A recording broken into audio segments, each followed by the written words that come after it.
എല്ലാ വശങ്ങളും പരിശോധിച്ച് ഈ കാണാതായ കുട്ടിയെ കണ്ടുകിട്ടുന്നതിന് വേണ്ടിയുള്ള പരിശ്രമം നടത്തിക്കൊണ്ടിരിക്കുകയാണ്.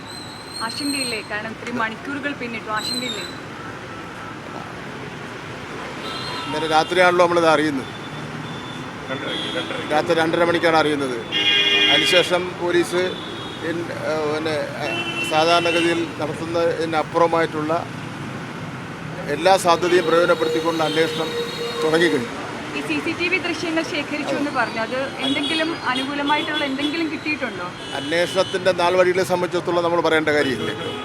നമ്മളല്ല, ഒരു സാധാരണ ഇത്തരം സംഭവം ഉണ്ടായാൽ പോലീസ് ഡിപ്പാർട്ട്മെൻറ്റ് എങ്ങനെയാണോ അന്വേഷിക്കുന്നത് അതിനേക്കാൾ വലിയ പ്രാധാന്യം കൊടുത്തുകൊണ്ട് തന്നെ ഉള്ള ഒരു അന്വേഷണ നടപടികൾ പുരോഗമിച്ചുകൊണ്ടിരിക്കുകയാണ്. അല്ല, അവർ വേറൊന്നും വിഷമത്തിലാണല്ലോ. അവർ വേറൊന്നും പറയുന്നില്ല. എന്തായാലും വളരെ ജാഗ്രതയോടുകൂടി തന്നെയാണ് ഇതിൽ ഇടപെടുന്നത്. സംസ്ഥാന സർക്കാർ അതിൽ ഒരു വീഴ്ചയും കാണിക്കാൻ വേണ്ടി പോകുന്നില്ല. സംസ്ഥാനത്തെ എല്ലാ ഉയർന്ന പോലീസ് ഓഫീസർമാരും ഇക്കാര്യത്തിൽ ഇടപെട്ടിട്ടുണ്ട്. സിറ്റി പോലീസ് കമ്മീഷണറും DCPയും പോലീസ് സ്റ്റേഷനിൽ തന്നെ ക്യാമ്പ് ചെയ്യുകയാണ്. അതിൻ്റെ മുകളിലുള്ള ഓഫീസർമാരും അന്വേഷണം നടത്തുകയാണ്. നമുക്ക് കണ്ടുപിടിക്കുക എന്നുള്ളതാണല്ലോ ഗവൺമെൻറ്റിൻ്റെയും പോലീസിൻ്റെയും ലക്ഷ്യം എന്ന് പറഞ്ഞത്.